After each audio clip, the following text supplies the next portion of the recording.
ಓಂ ಶ್ರೀ ಗುರುಭ್ಯೋ ನಮಃ.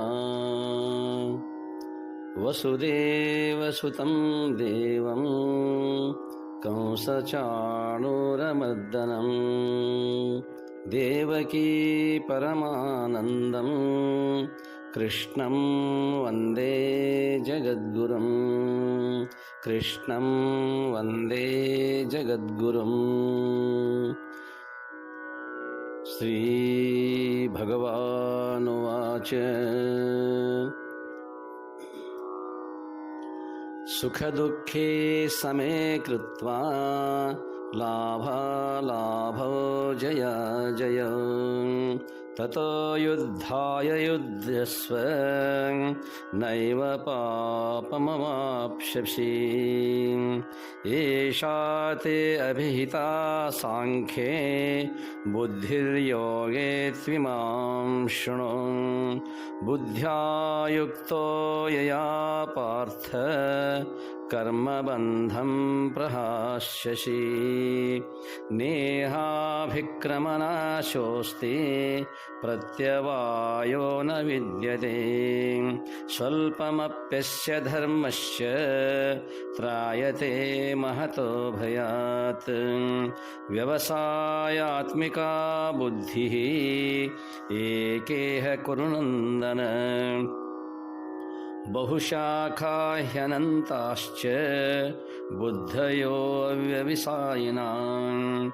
ಯಾಮಿಮಾಂ ಪುಷ್ಪಿತಾಂ ವಾಚಂ ಪ್ರವದಂತ್ಯವಿಪಶ್ಚಿತಃ.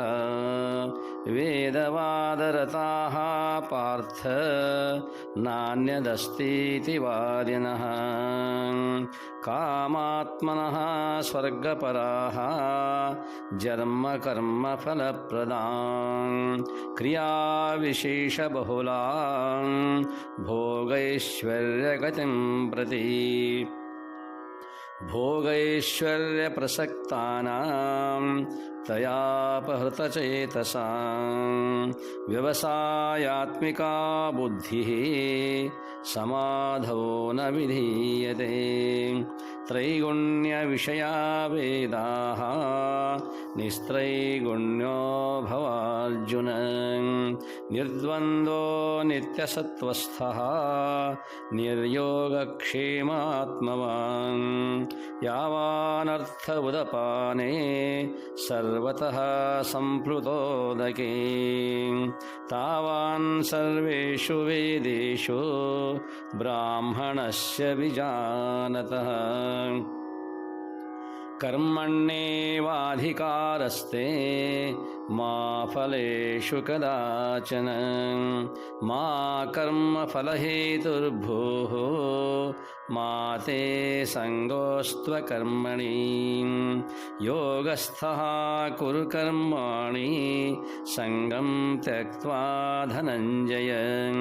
ಸಿದ್ಧ್ಯಸಿದ್ಧ್ಯೋಃ ಸಮೋ ಭೂತ್ವಾ ಸಮತ್ವಂ ಯೋಗ ಉಚ್ಯತೆ.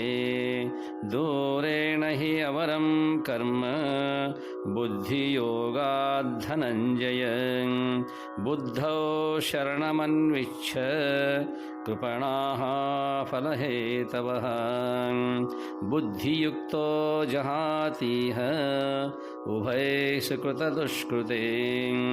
ತಸ್ಮಾದ್ಯೋಗಾಯ ಯುಜ್ಯಸ್ವ ಯೋಗಃ ಕರ್ಮಸು ಕೌಶಲಂ.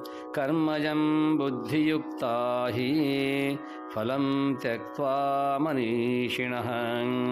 ಜನ್ಮಬಂಧವಿನಿರ್ಮುಕ್ತಾಃ ಪದಂ ಗಚ್ಚನ್ತ್ಯನಾಮಯಂ. ಯದಾ ತೇ ಮೋಹಕಲಿಲಂ ಬುದ್ಧಿರ್ವ್ಯತಿತರಿಷ್ಯತಿ ತದಾ ಗಂತಾಸಿ ನಿರ್ವೇದಂ. ಶ್ರೋತವ್ಯಸ್ಯ ಶ್ರುತಸ್ಯ ಚ ಶ್ರುತಿವಿಪ್ರತಿಪನ್ನಾ ತೇ ಯದಾ ಸ್ಥಾಸ್ಯತಿ ನಿಶ್ಚಲಾ. ಸಮಾಧಾವಚಲಾ ಬುದ್ಧಿಃ ತದಾ ಯೋಗಮವಾಪ್ಸ್ಯಸಿ.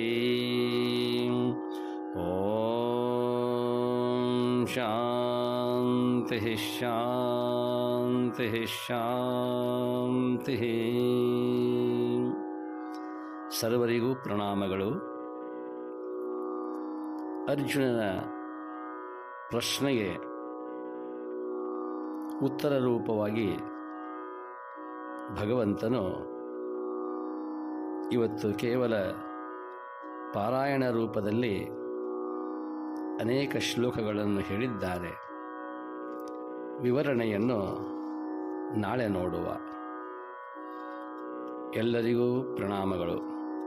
ಓಂ ಶಾಂತಿ ಶಾಂತಿ ಶಾಂತಿ.